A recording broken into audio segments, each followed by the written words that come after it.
Welcome to Module 5, where we're going to get hands-on and practical. This is where all the theory we've covered transforms into actionable steps you can take to evaluate any rebuilt car before you buy it. By the end of this module, you'll have a systematic approach to inspecting rebuilt vehicles. You'll know what questions to ask the sellers, and you'll understand how to use professional inspection services to verify quality before you commit to a purchase. This is the module that can literally save you from making a costly mistake, so let's dive in. The systematic approach. Here's what I've learned from buying multiple rebuilt cars and helping others do the same. You need a systematic approach that covers every aspect of the vehicle. You can't just kick the tires and hope for the best. So I'm going to walk you through my step-by-step evaluation process, which I've refined over the years. This isn't just about finding problems, it's about understanding exactly what you're buying so you can make an informed decision. The process has four main components: visual inspection, mechanical evaluation, documentation review, and professional verification. Let's start with the visual inspection. Visual inspection exterior.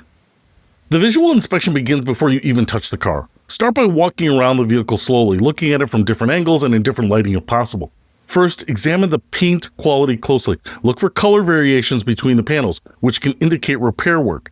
Check for orange peel texture, which suggests amateur paint work. Run your hand along the panel edges. You should feel smooth transitions, not rough or raised areas where tape was used during painting. Pay special attention to areas that are commonly damaged. Front and rear bumpers, doors, fenders, and the roof are the most likely places to see repair work. Look for signs that panels have been replaced or repaired. Check panel gaps and alignment. Doors, hoods, and trunk lids should have consistent gaps all around. If you see wider gaps on one side than the other, that suggests alignment problems that could indicate poor repair work or underlying structural issues. Look at the headlights and taillights. They should match exactly. Same color, same clarity, same mounting position. Mismatched lights often indicate replacement after damage. Examine the wheels and tires carefully. Uneven tire wear can indicate alignment problems, suspension damage, or frame issues that weren't properly repaired. Visual inspection interior. Now move to the interior and continue your systematic evaluation. Check all the seats for wear patterns, stains, or damage that might indicate water intrusion. Water damage is particularly concerning because it can cause ongoing electrical problems even after the car appears to be properly repaired. Test every electrical component you can access. Lights, radio, air conditioning, power windows, seat adjustments, everything should work normally. Electrical gremlins are often a sign of hasty or incomplete repair work.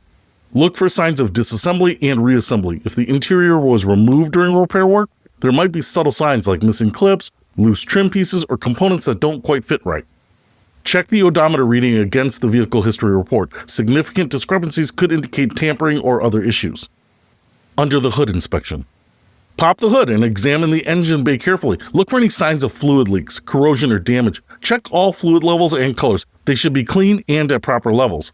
Examine wiring and hoses. They should be properly routed and secured. Loose or damaged wiring can indicate hasty repair work. Look for mismatched parts or components that appear newer than the rest of the engine. This isn't necessarily bad, but you want to understand what was replaced and why. Check for signs of frame damage or repair in the engine bay. Look for welding marks, straightened metal, or paint variations that might indicate structural work. Underneath the vehicle. If possible, look underneath the vehicle or have it put on a lift. This is where you can often spot signs of significant damage or repair work. Look for evidence of frame straightening or replacement. Weld marks, paint variations, or metal that appears newer than surrounding areas can indicate structural repair work. Check the exhaust system, suspension components, and undercarriage for damage or recent replacement. Again, this isn't necessarily bad, but you want to understand the extent of the repair work. Look for signs of fluid leaks or corrosion that might indicate ongoing problems. The test drive.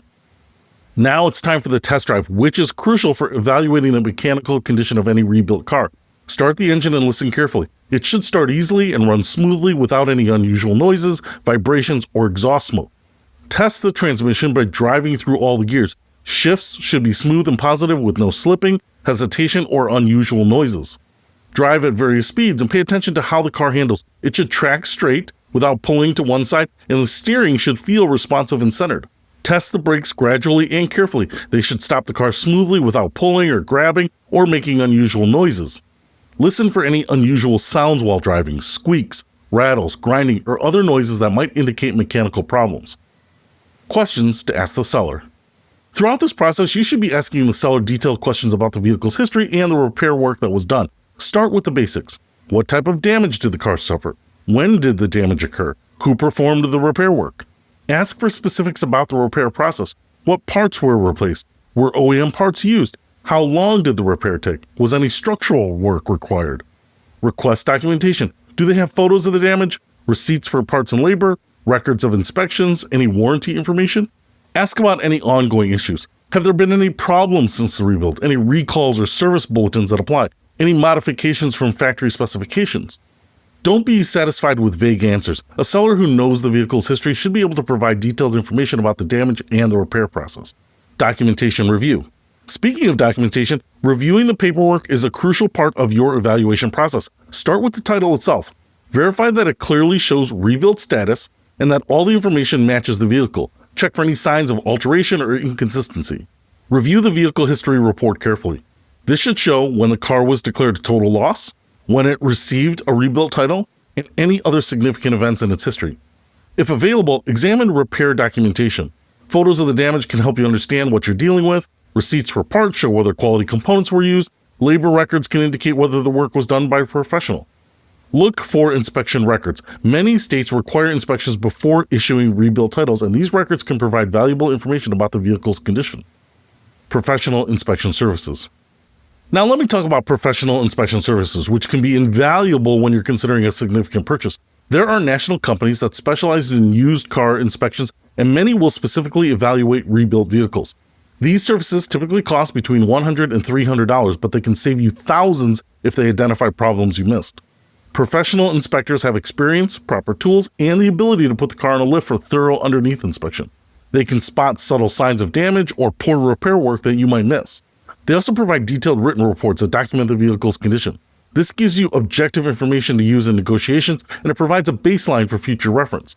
Some inspection services specialize in specific types of damage. If you're looking at a flood-damaged vehicle, for example, there are inspectors who specialize in identifying water damage that might not be obvious to casual observation. Here are a few of the inspection companies that are worth checking out: Lemon Squad, Your Mechanic, Car Checks, Alliance Inspection Management. If you decide to use a professional inspection service, here's how to make it work effectively. First, find a service that operates in the area where the car is located. Many national services have networks of local inspectors. Second, be clear about what you want inspected. Tell them it's a rebuilt title vehicle and ask specifically about evaluating the quality of repair work. Third, try to be present during the inspection if possible. You can learn a lot by watching and asking questions. Fourth, make sure the inspection happens before you commit to buying the car. Some sellers might be reluctant to allow inspections, which itself can be a red flag. Interpreting inspection results. When you get the inspection report, focus on safety-related issues first. Problems with brakes, steering, suspension, or structural integrity. These should be deal breakers. Cosmetic issues are less critical but can affect your satisfaction with the car and its resale value. Factor these into your negotiation strategy. Mechanical problems might be acceptable if they're disclosed and priced appropriately. A rebuilt car with a minor mechanical issue might still be a good deal if the price reflects the needed repairs.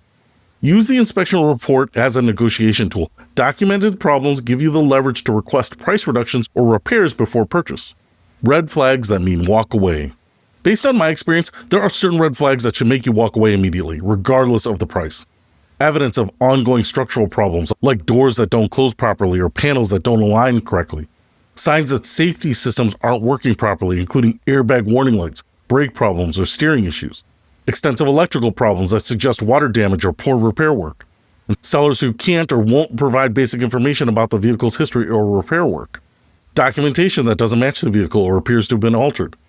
Evidence of additional unreported damage beyond what's disclosed in the vehicle history. What's coming next? In Module 6, we're going to cover the actual buying process.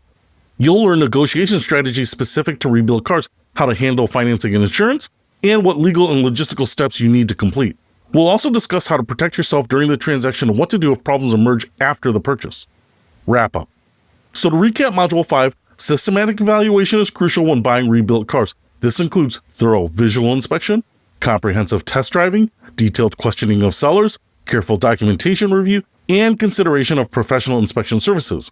Red flags around safety, structural integrity, or incomplete disclosure should make you walk away. The time you invest in proper evaluation before purchase can save you thousands in problems later. So thanks for watching. I'll see you in Module 6, where we'll cover the buying process and how to complete your purchase successfully.